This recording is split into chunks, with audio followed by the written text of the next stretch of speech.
the disease, but it's bad in that they might be shedding the virus, breathing out the virus during the incubation phase. Again, we're not quite sure about that yet. We're not quite sure about that. SARS didn't shed well in that stage.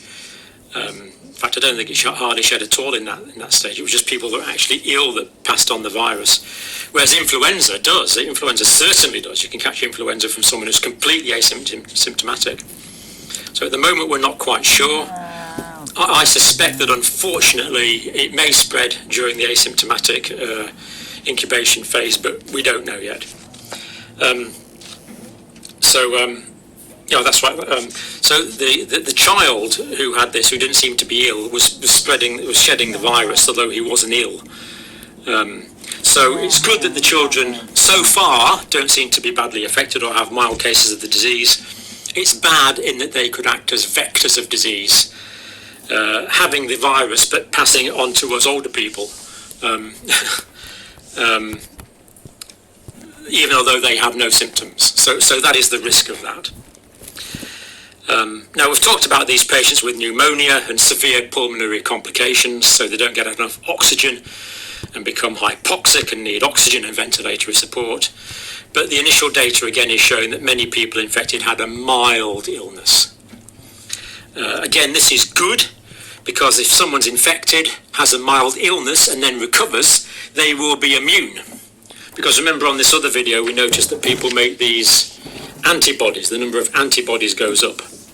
And the antibodies are the immune proteins that are protecting us against this disease. So once the person's got these antibodies, they're going to be immune. That's why we want to make a vaccine, of course, because the vaccine would make us immune without having the disease, but we haven't got one yet. So it's good that it was a mild illness, but again, it's bad because people might just feel a bit off, still going to work, and of course then they're spreading it. So there's kind of good and there's bad things about that. I think I'll leave that video there for now. That's a bit of an update. In the next one, we'll talk about more about the culture and transmission of the virus. Is that because of the blonde hair? Oh, yeah.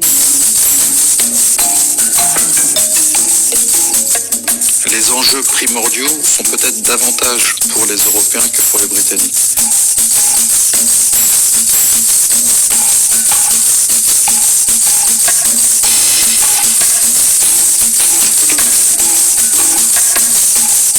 Théoriquement, avec l'Union européenne, le Royaume-Uni a 11 mois pour trouver des solutions, pour trouver un nouvel accord, pour trouver un nouveau type de partenariat.